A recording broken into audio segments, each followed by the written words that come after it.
itu di pondok saya umrah gitu. namanya Kuro.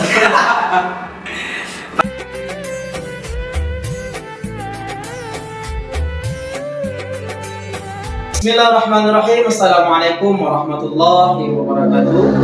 Kembali lagi bersama saya Robi Saputra di channel YouTube Santri Buya. Baik teman-teman semua, pada kesempatan kali ini saya didampingi oleh teman saya Rizky. Bagaimana kabarnya Rizky? Alhamdulillah sekarang ini baik-baik saya. Bagaimana mondok aman? Kalau mondok sih sampai sekarang mulai aman. Baik teman-teman semua, mungkin dalam kesempatan kali ini kita akan berbincang dengan saudara Rizky mengenai tentang pengalaman mondok ya. Pengalaman mondok mulai dari awal masuk pondok hingga sekarang sudah tamat ya, tamat. Kalau di jenjang pendidikan itu mungkin sudah tamat, tetapi dari segi menuntut ilmu kan kata Nabi belum ada kata tamat gitu. Belum ada kata tamat ya. Selagi kita hidup berarti harus kita menuntut ilmu. Baik, mungkin yang pertama sekali yang ingin ditanyakan kepada saudara Rizky, pertama masuk pondok itu ada apa namanya, paksaan dari orang tua kah atau keinginan dalam diri sendiri gitu? Oh, mungkin pertanyaan seperti ini telah berkali-kali saya dapatkan. Kalau keinginan masuk pesantren atau masuk pondok itu mungkin keinginan sendiri. Karena dari keluarga, dari abang itu sudah ada yang masuk pesantren. Jadi dari saya SD kelas 4 yang saya sampaikan ke orang tua lo, nanti kalau tamat SD saya ingin masuk pondok. Dan alhamdulillah keinginan itu terwujud sampai sekarang. Oh, berarti cukup berbeda dengan anak-anak yang zaman sekarang, lebih memilih ketika tamat dari sekolah SD itu lebih dominan untuk masuk kepada SMP, MTS dan lain sebagainya. Karena mereka beranggapan bahwasanya kalau mondok itu nggak keren gitu kan. Begitulah yang saya pikirkan, kenapa sih ketika saya tamat tuh tidak sedikit pun di benak saya tuh ingin masuk ke SMP atau ke MTS. Mungkin itu salah satu Allah tuh sayang kepada saya. Kayaknya antum ya dari awal udah dapat hidayah gitu. Mungkin. Tetapi kalau diceritakan dari SD itu mungkin tahulah anak-anak dulu yang pikirannya belum sempurna lah gitu, masih mada-madanya. Tetapi alhamdulillah dengan mungkin sayangnya Allah tuh tidak sedikit pun di benak saya ingin masuk SMP. Jadi di benak saya tuh hanya pesantren. Cukup alhamdulillah. Bagaimana sekarang banyak orang yang pikiran tentang pondok pesantren itu adalah yang mana ketertinggalan gitu. Jadi syukur alhamdulillah kalau memang dari dalam niat diri sendiri gitu. Berbicara tentang masa lalu, mungkin Rizky tempat tanggal lahir di mana? Kalau tempat tanggal lahir itu di Kota Jambi tahun 2004. Mungkin kalau dilihat orang melihat ketika baru ketemu mungkin dikiranya tahun 2000 atau di umur 25-an lah. Padahal saya lahir itu tahun 2004. Boros di umur, boros di penampilan gitu ya, mungkin boros di wajah. Mungkin itu salah satu karunia Allah lah mungkin yang harus disyukuri. Waktu pertama mondok itu kan dari Jambi. Kalau pondoknya di Pariaman ya? Ya, sekarang ini pondok di Padang Pariaman. Oh, dari mana kenal awal itu pondok yang di Pariaman? Kan dari Jambi cukup jauh kan, ada satu malaman gitu ya. 12 jam gitu. Kenalnya di pondok yang ada di Pariaman? Kenalnya itu sih saya cuma bilang ke orang tua, mak saya ingin mondok, tetapi mondoknya itu tidak di Jambi.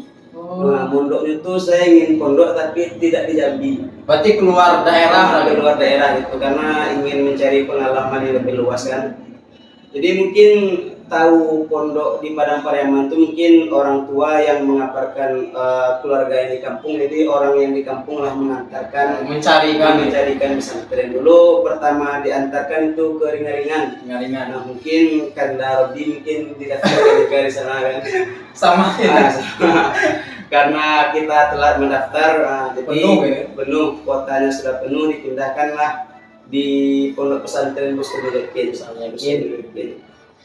Baik, mungkin kalau pondok biasanya itu kalau nggak salah gitu kan. Saya kan juga pondok juga kan. Ada nggak ngerasain inilah cobaan pertama pondok? Kalau bicara tentang cobaan yang sampai sekarang masih teringat itu, maklumlah, namanya tamatan SD dulu masih menakut-nakut dengan hantu itu. Bahkan kalau diceritakan dulu ketika saya masih kelas 5 SD dan kelas 6 SD, hari pagi itu kalau tidak dikawani orang tua mandi, saya tidak mandi. Karena selalu dibimbing. Selalu dibimbing karena saya itu paling takut dengan hantu itu. Berarti ketika masuk pondok itu kalau jam 10 itu saya tidak berani lagi ke WC.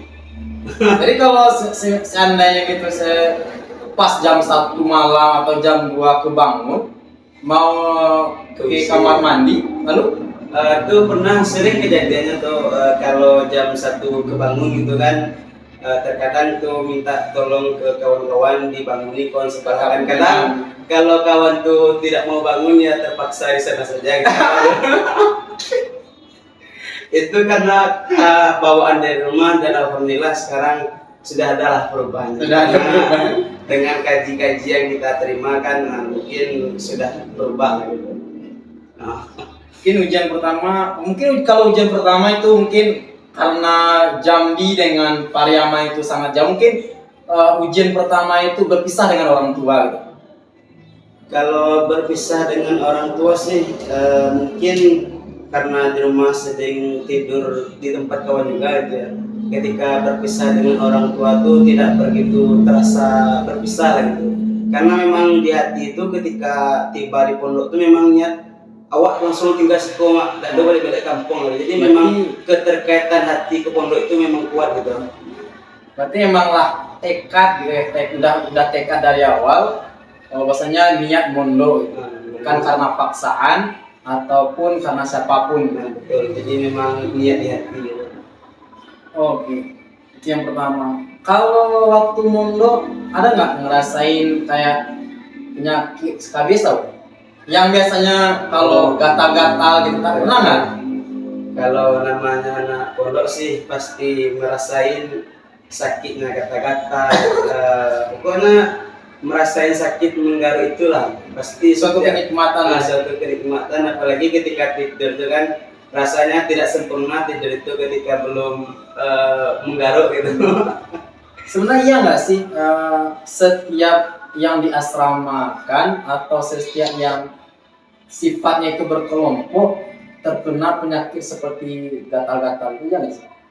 Kalau setahu saya setiap anak asrama itu walaupun bersih keadaan asramanya atau airnya jernih, pasti ia pernah mengalami yang namanya gatal-gatal itu. Mungkin itu ujian pertama yang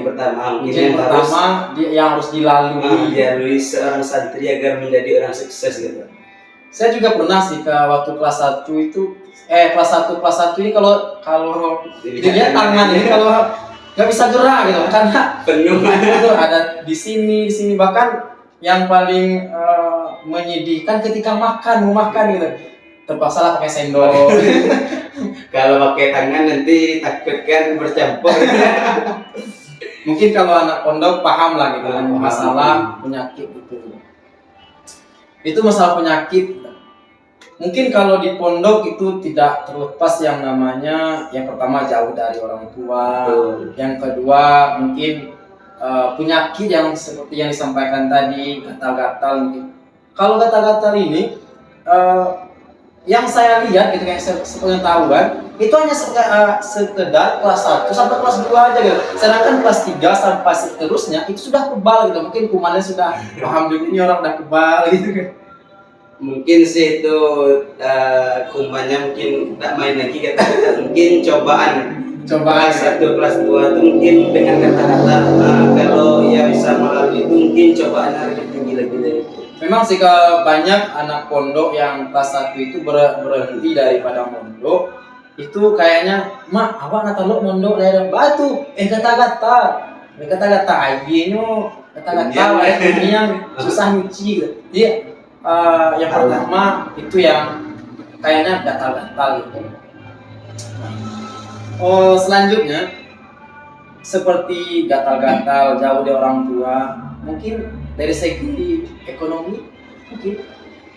Kalau dari segi ekonomi sih dibilang kaya sih enggak, dibilang miskin pun enggak, tapi di tengah-tengah mencukupi lah ketika kawan tuh jajan kita jajan bisa, ketika kawan makan pakai sambal kita bisa juga membeli sambal itu. Jadi kalau ekonomi standar lah. Pernah nggak nahan jajan karena belum datang kiriman gitu? Kayak teman jajan kita cuma ngeliatin gitu. Pernah nggak?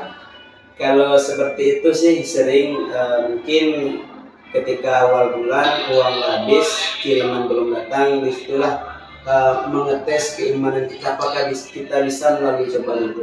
Jadi ketika kawan tuh beli jajan, ya kita deket-deket aja ya gitu. Numpang gitu. Ya dekat-dekat aja dengan kawan itu kan kawan itu pengertian dengan kita. Jadi ketika senasib lah gitu. Senasib seperjuangan, ketika dia tidak beruang kita lagi yang kita yang bantu, ketika kita kekurangan dia yang bantu. Berarti saling support lah gitu. Saling support gitu. Jadi kayaknya dunia pesantren itu memang membentuk diri kita menjadi seorang pemimpin, menjadi seorang yang lebih disiplin, yang lebih yang biasanya kalau di rumah kita nyuci baju atau pakaian kita dicuci orang tua, kita harus nyuci secara sendiri gitu kan. Atau ada nggak di pondok itu sistemnya laundry? Waktu kelas 1 ada nggak laundry? Apa nyuci sendiri gitu?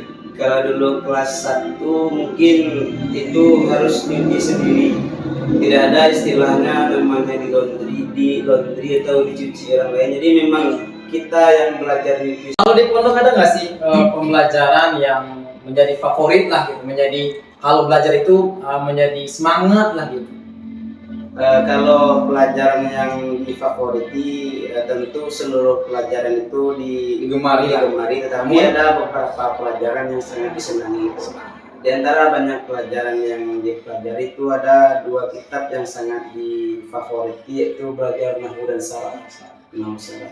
Karena di situ tuh mengasah analisa kita tentang menghadapi suatu kalimat itu apa gunanya, kenapa barisnya ini, kenapa enggak ini yang gitu. Berarti bentuk seperti cara memberi baris di kitab yang memang tidak ada barisnya gitu. Jadi ilmu daripada itu nahwu dan saraf gitu. Kalau jadwal seperti apa saja gitu, seperti subuh gitu. Kalau seperti jadwal itu di pondok kami jadwalnya itu sangat penuh, sangat padat, sehingga kalau tidur siang itu memang tidak bisa dengan kepadatan jadwal yang ada. Kalau dari itu mungkin bangun subuh jam 4:30, dari 4:30 sampai jam 10 malam itu dipenuhi dengan kegiatan-kegiatan yang bermanfaat. Seperti tahsin, hafizul Quran, belajar bahasa Arab, belajar kitab gundul, dan nanti ngaji tilawah, dan nanti olahraga, pokoknya yang dipenuhi dengan kegiatan-kegiatan bermanfaat. Berarti tidak ada waktu untuk melakukan hal-hal yang bersifat negatif lagi. Karena dari moto pondok pesantren Muslim itu sendiri itu mendidik sepenuh waktu dengan ketauladanan. Sepenuh waktu dengan ketauladanan. Jadi setiap waktu gerak-gerak itu dididik dengan penuh ketauladanan. Dalam waktu 6 tahun mondok, ada nggak yang setiap orang itu mempunyai pengalaman masing-masing gitu. Ada nggak pengalaman yang mungkin seru untuk diceritakan? Pengalaman seru di pondok. Kalau pengalaman seru itu sendiri menurut saya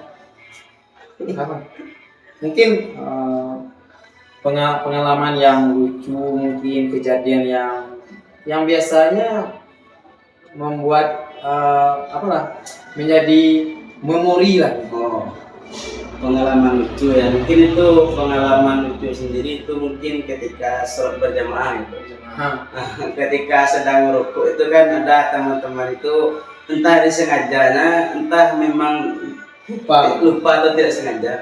Ketika sujud terpancar lah tentunya, sehingga kita yang di sampingnya itu nahan ketawa lah gitu. Kemudian ada lagi teman-teman itu ketika sholat Jumat kan, kalau santri itu ketika sholat Jumat sering tertidur gitu. mungkin karena capeknya banyaknya jadwal gitu. Sehingga kelelahan gitu. Jadi ketika sholat Jumat itu dia tidur itu mulutnya mengarah ke tangan gitu. Jadi ketika dia tidur, ketika orang khutbah selesai khutbah, orang komat dibanguni dengan orang sebelahnya, ketika dilihat tangannya itu sudah penuh dengan air liur.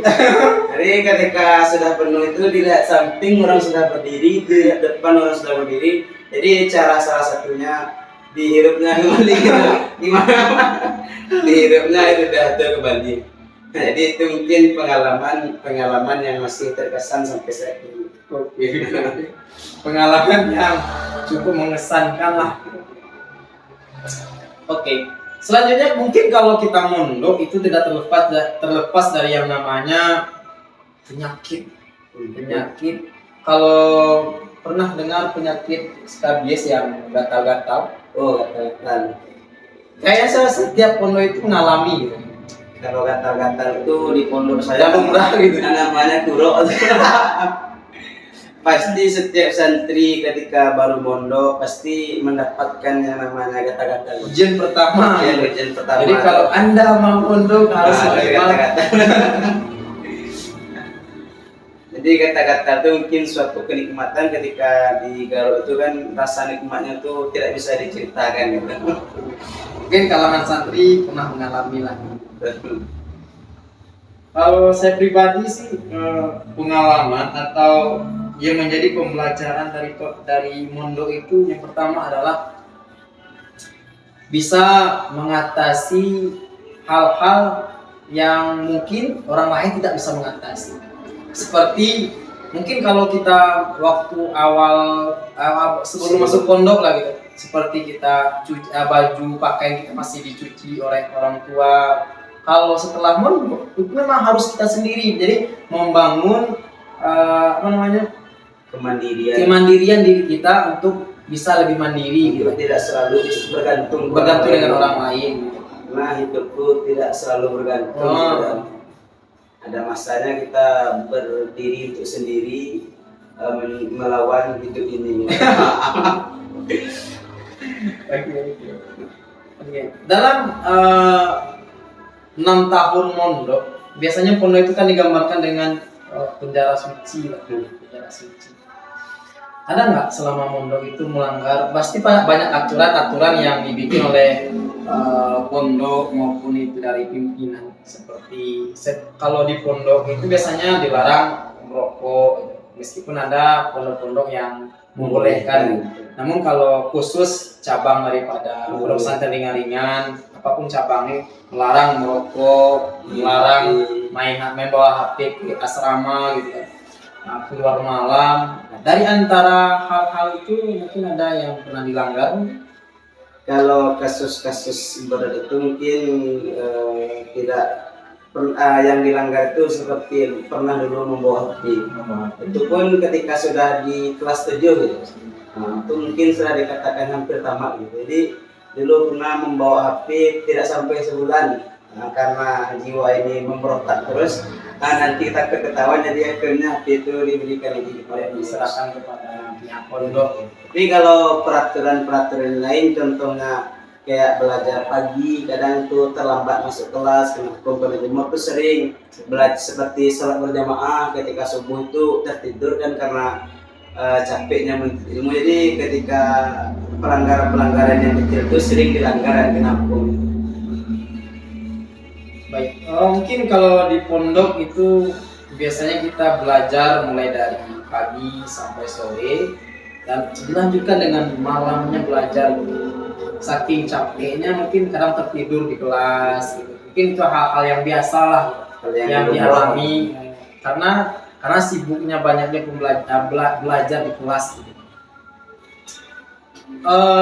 Biasanya kalau di pondok itu kan per asrama tidurnya kan Sesuai sama. sesuai asramanya masing-masing. Kalau di tempat Rizky itu dikasih kan biasanya kalau pesantren elit kan satu orang tuh satu lipan satu tempat tidur. Kalau di sini Kalau di tempat saya sendiri sih tidur itu pas asrama, ada di asrama tuh kadang anggotanya sampai 30, ada yang 20. Jadi setiap asrama itu memiliki satu pembina atau satu guru.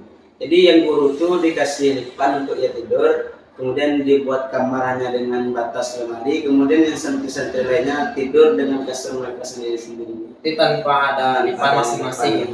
Berarti kalau istilahnya bapak sih benar. Nah, Bapak alumni di Surau sini. Pernah nggak dapat teman yang mungkin yang sangat memotivasi? Ada nggak teman yang menjadi motivasi kalau di pondok? Ketika salah ya dia Kalau teman yang sering memotivasi itu mungkin guru-guru itu sendiri, guru-guru yang mengajar dan mendidik dalam muka. Tapi melihat teman itu bisa memotivasi itu banyak. Jadi ada kawan lokal, ada dari kakak kelas, ada dari adik kelas itu melihat ibadahnya itu kita termotivasi. Melihat cara belajarnya kita termotivasi juga untuk rajin. Jadi kenapa dia bisa kita tidak? kenapa dia serajin itu awak maling. Jadi sering termotivasi tergerak hati itu dengan melihat orang lain. Jadi kalau hanya sekedar motivasi melihat dengan bicara mungkin tidak tergerak gitu. Jadi ketika melihat orang lain rajin awak pemalu, jadi di sana itulah tergerak hati itu supaya bawa ke bawah rajin. Termotivasi karena melihat orang sering. Dari di antara banyaknya program mungkin dari pondok, mungkin bisa disebutkan program-program apa yang biasanya di pondok pesantren Bustanul Yakin kan? Seperti mungkin ada tahfiznya mungkin. Kalau di pondok pesantren Bustanul Yakin itu program unggulannya ada 3. Yang pertama membaca kitab kuning, kitab Arab gundul yang tidak memiliki baris. Kemudian itu dari segi hafizul Quran, tahfiz itu sendiri. Kemudian yang ketiga berbahasa Arab. Kaifahan Bikhair. mungkin Rizky bisa memberikan motivasi kepada teman-teman di rumah maupun yang kalangan santri maupun yang tidak santri gitu. Jadi mungkin ada pesan yang sampai kini saya pegang teguh, yang selalu terpikir di benak saya itu kata-kata dari Buya Zulhandi Tuanku Kerajaan yang Soleh. Jadi pesan ini bukan hanya untuk santri jadi pesan ini untuk seluruh orang, bagi santri atau bagi orang yang di luar atau bagi orang tua yang ingin memasukkan anaknya ke pondok pesantren atau orang-orang yang di luar yang belum terbesit di hatinya untuk memasukkan anaknya ke pesantren. Jadi pesannya itu seperti ini. Memang di pondok pesantren itu tidak menjanjikan seorang itu menjadi kaya, tidak menjanjikan seorang itu menjadi hebat, tidak menjanjikan seorang itu menjadi orang yang berpangkat. Tetapi di pesantren itu kami diajarkan bagaimana membela orang tua kami di akhirat nanti ketika harta dan tahta tidak mampu lagi untuk menolong mereka. Jadi sungguh luar biasa gitu. Mungkin itu kata-kata yang sampai sekarang terbenak di pikiran saya. Mungkin dari Kakanda Robi ada juga kata-kata motivasi yang lain untuk menyemangati para santri dan orang-orang tua lain yang ingin memasukkan anak-anak pesantren. Kalau saya sih kata motivasi itu diambilkan dari Imam Syafi'i.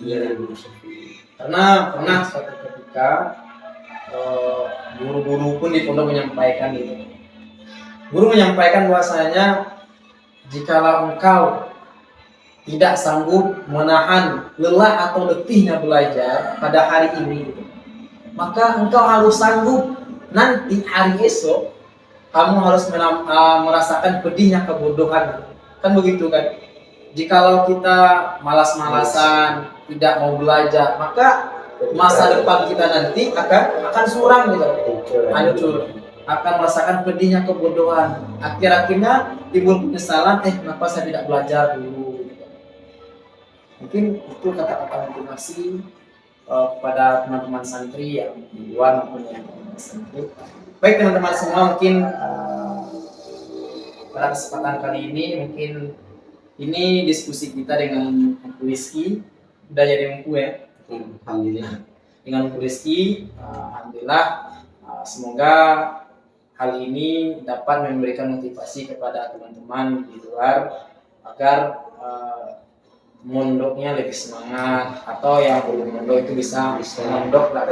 Karena kebahagiaan dunia saja itu tidak cukup, melainkan kita harus bahagia di dunia dan bahagia juga di akhirat. Mungkin sedemikian. Assalamualaikum warahmatullahi wabarakatuh. Waalaikumsalam.